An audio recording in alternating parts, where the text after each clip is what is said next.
I didn't pull my hand away. I couldn't. Because standing behind me, watching like a hawk, was my Uncle Richard.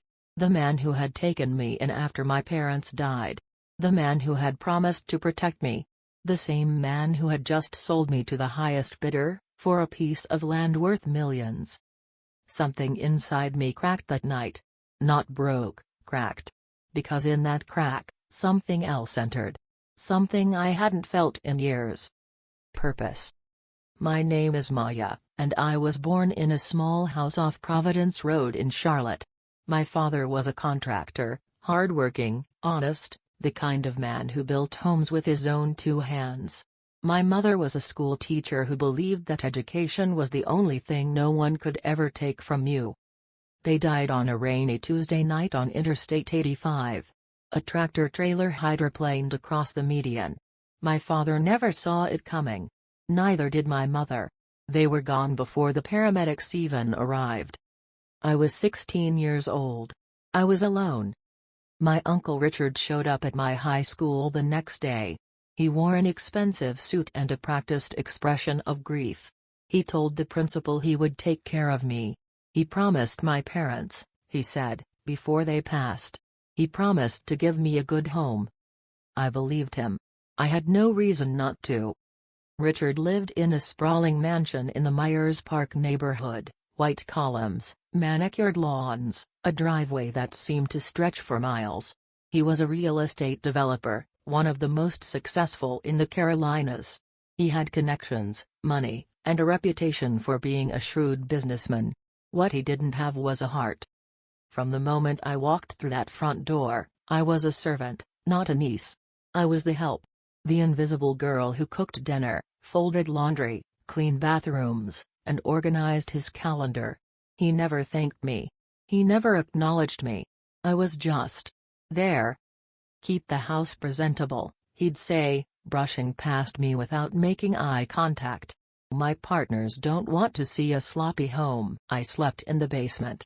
A small room with a concrete floor and a window that looked out onto the trash cans. No pictures of my parents. No reminders of my past. Just a bed, a desk, and the silence of a family that had forgotten I existed. I never complained. I never begged. Because my mother taught me something before she died. She said, "Maya, the world will try to shrink you. It will tell you that you're too small, too quiet, too unimportant. But remember this. The smallest seed can grow into the mightiest tree, but only if it survives the winter." So I survived. I watched my uncle's business dealings from the shadows. I heard his phone conversations while I cleaned the kitchen. I saw the way he manipulated people, the way he treated women, the way he looked at me like I was a liability instead of family. When I turned 18, I asked him about my inheritance. My father had left a trust fund, I knew that. He'd told me about it when I was 12. But Richard just laughed. "Your father's business went bankrupt years ago," he said. "There's nothing left. I paid for your room and board. Consider that your inheritance." I knew he was lying. I could see it in his eyes, the way they flickered away from mine. But I didn't argue. I didn't scream. I nodded, thanked him, and walked back down to the basement. That night, I made a decision. I would find the truth. I would uncover every document, every account, every scrap of evidence he'd hidden. And I would wait. I would bide my time, build my strength, and when the moment was right, I would show my uncle exactly who I was. I started small. I secretly enrolled in online courses, business law, contract negotiation, forensic accounting. I'd study late into the night after my uncle had gone to bed, my laptop screen the only light in that cold basement room. My professors were some of the best in the country. I learned about trusts, estates, fraud detection. I learned how to read contracts and find the loopholes. But most importantly, I learned patience. Because the truth doesn't reveal itself overnight. It reveals itself to those who are willing to wait. One morning, I found a key in my uncle's study. It was small, brass, hidden beneath a loose floorboard near his desk. I pocketed it without thinking. That night, When he was out at another business dinner, I used it to unlock a drawer I'd never seen before. Inside were papers. Lots of them. My father's will, the trust documents, letters from lawyers. My heart pounded so hard I thought it might burst out of my chest. I didn't read them all right then. I took photos of every single page on my phone, returned everything to its place, and retreated to the basement. That night, I sat on my bed, scrolling through the images, and the truth hit me like a freight train. The trust was real. It was worth nearly $500,000, money my father had saved his entire life to make sure I had a future. Richard had been skimming from it for years, draining it slowly, covering his tracks with forged documents. He'd been using my inheritance to fund his lavish lifestyle. And then I found something even worse. A contract. A draft proposal, never signed, but drawn up by Richard's lawyer. It was a marriage agreement between me and Preston Whitmore, the son of a business partner. In exchange for my hand in marriage, Richard would receive a prime piece of commercial real estate worth millions. I was being traded. Like livestock. Like a bargaining chip. I sat in the dark, staring at the ceiling, feeling something I'd never felt before. Not sadness. Not anger. Something colder, sharper. Determination. I reached for my laptop. I wrote an email to a military recruiter. I'd been thinking about it for months, the Army JAG Corps. Military lawyers. The JAG Corps. It would take years of training, but it would give me everything I needed. A career, a purpose, and the legal knowledge to dismantle my uncle's empire brick by brick. I didn't tell a soul. Not my uncle. Not the few friends I had left. I vanished into my studies, into my training, into the long, grueling process of becoming a soldier and a lawyer. 4 years passed. 4 years of living in barracks, sleeping on cots, standing at attention under the hot Carolina sun at Fort Jackson. 4 years of learning the uniform code of military justice, memorizing laws, arguing cases in mock courts. 4 years of becoming someone my uncle would never recognize. I became a judge advocate. A military lawyer. I represented soldiers, advised commanders, and never once forgot why I was there. Every case I won, every legal battle I fought, I was sharpening my blade for the moment I'd face the man who tried to sell me. But I didn't just train. I researched. I kept tabs on Richard's business through public records.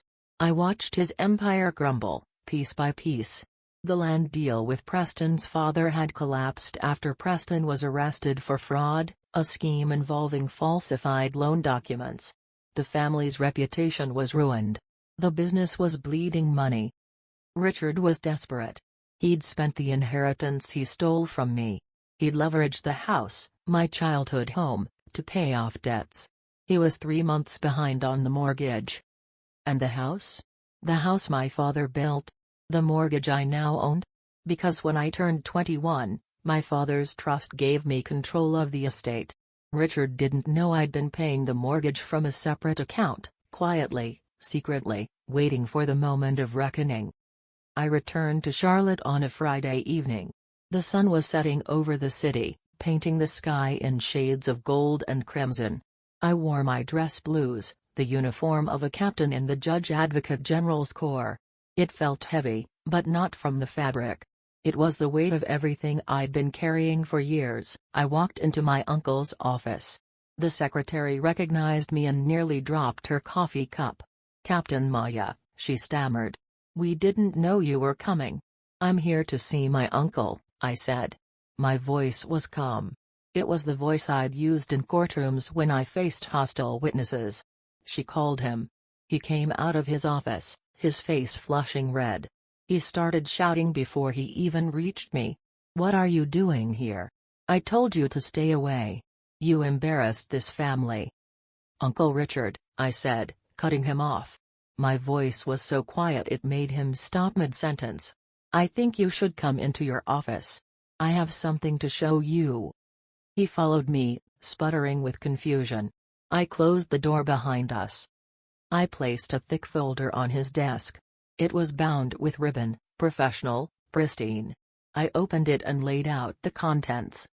"These are documents," I said, "showing that the house you're living in, the house my father built, the house you've been using as collateral, is now owned by me.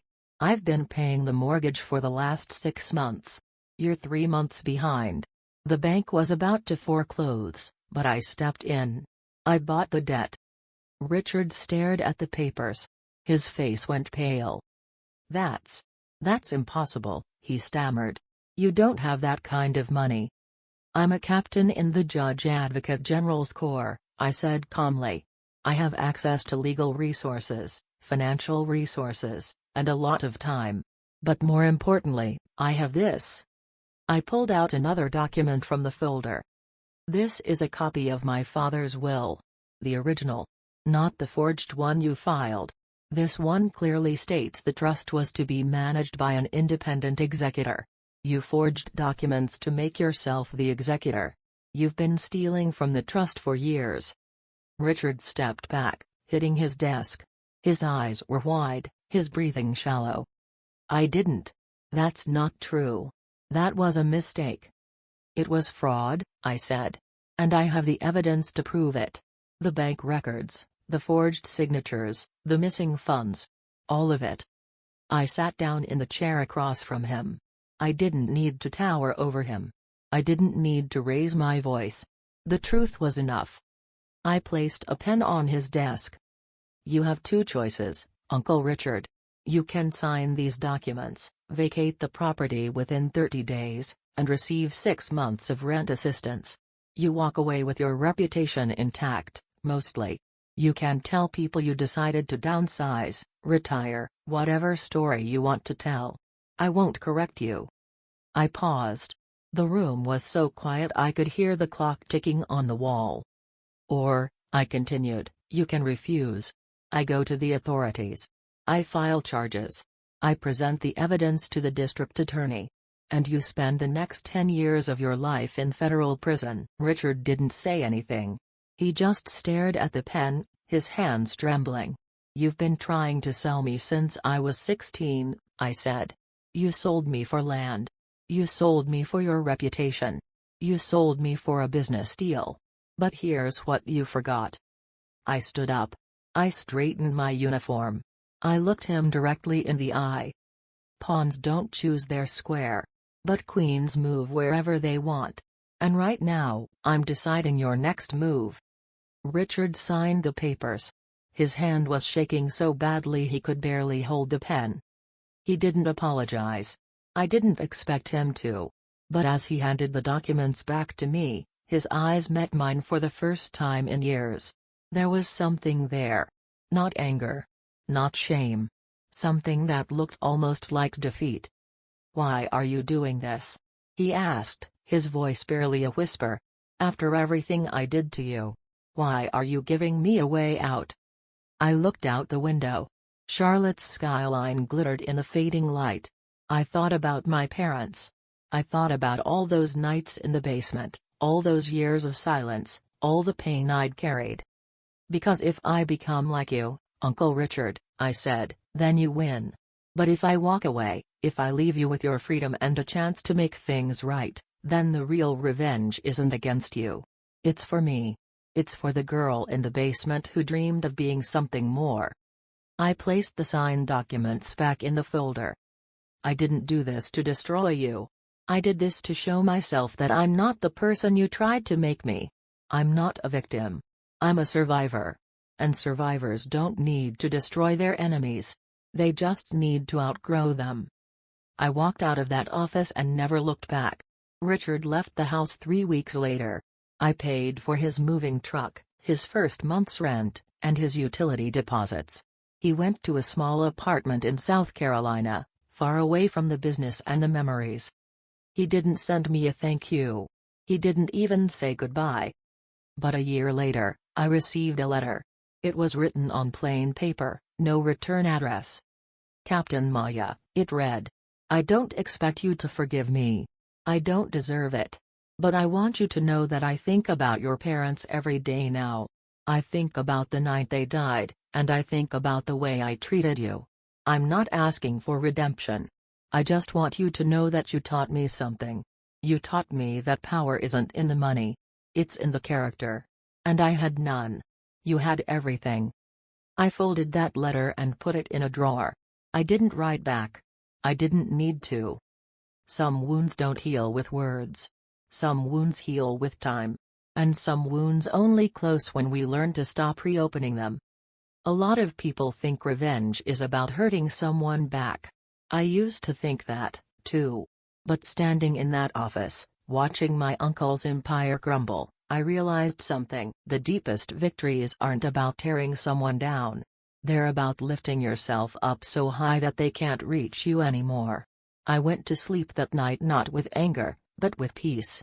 Because I didn't lose who I was to get what I wanted. I kept my integrity. I kept my dignity. And I kept my heart. That's the lesson that will stick with me. And I hope it sticks with you. If you're going through something similar, if you feel like someone is trying to shrink you, sell you short, or make you feel like you're not enough, remember this: you are not a pawn. You are not a transaction. You are a queen. And queens don't need anyone's permission to move forward. So hold on. Work the extra shift. Take the night class. Save the money. Build a life.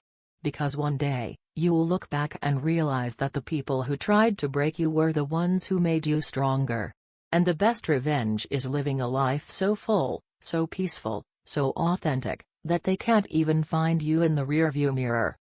If this story touched you, if it reminded you that you're stronger than you think, please share it.